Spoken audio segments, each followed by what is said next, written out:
আসসালামু আলাইকুম বন্ধুরা, আজকে ভিডিওতে আমি দেখাবো অনেকের মোবাইল প্যাড হচ্ছে অন্যরকম একটা চেঞ্জ হয়ে গেছে। আগে একরকম ছিল, এখন একরকম হয়ে গেছে, বর্তমানে এরকম রয়েছে, কিন্তু পূর্বে ছিল অন্যরকম। ঠিক আছে, তো এই সমস্যাগুলো কীভাবে সমাধান করবে এবং হচ্ছে মোবাইলের ডায়াল প্যাড সম্পূর্ণটা ভিন্ন রকম হয়ে গেছে।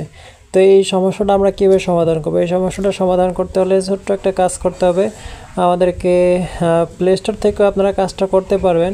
তো প্লে স্টোর থেকে আগে দেখাই। প্লে স্টোর থেকে এখানে হচ্ছে গুগল বাই ফোন লিখবেন। তো গুগল বাই ফোন লিখে সার্চ করার পরে এটা আসবে। তো এখানে ক্লিক করে আপনারা জাস্ট এটাকে আনইনস্টল করে দিবেন। আরেকটা বিষয় বলে রাখি, এটা আনইনস্টল করলে আপনার ফোনে যে নাম্বারগুলো রয়েছে এগুলো কোনো ডিলিট হবে না। তাই এখানে নিশ্চিন্তে আনইনস্টলে ক্লিক করে দেন এটা আপনার আনইনস্টল করে দিবেন। তো আমি কিন্তু এটা আনইনস্টল করে দিচ্ছি। এখানে যখন আপনি আপডেট দিবেন পরে আবারও বর্তমান যেরকম আছে সেরকম হবে। তো আমরা যেহেতু ডিলিট করে দিলাম, তো আমরা দেখি এখন আমাদের কি হয়েছে।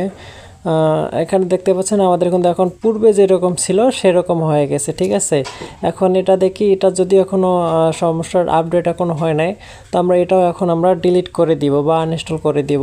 তাহলে এটা তো খুঁজে পেতে অনেক সময় লাগবে। এই জন্য আমরা এখানে কি করব, দ্বিতীয় নম্বর অপশন যেটা আপনারা এখান থেকে চাপ দিয়ে ধরে অ্যাপ ইনফোতে যাবেন। অ্যাপ ইনফোতে যাওয়ার পরে এখান থেকে দেখতে পারবেন যে হচ্ছে স্টোরেজ অ্যান্ড চেঞ্জ, এখানে ক্লিক করবেন। এখানে স্টোরেজ অ্যান্ড চেঞ্জে ক্লিক করার পর ক্লিয়ার ডাটায় ক্লিক করবেন। তারপর এখানে ডিলিটে ক্লিক করবেন। ডিলিটে ক্লিক করলে এটা সমস্যার সমাধান একটা হয়ে গেল। এখন হচ্ছে নেক্সট যে আরেকটা রয়েছে ফোনেরই, তো আমরা এটাকে এবার চাপ দিয়ে ধরে অ্যাপ ইনফোতে যাব।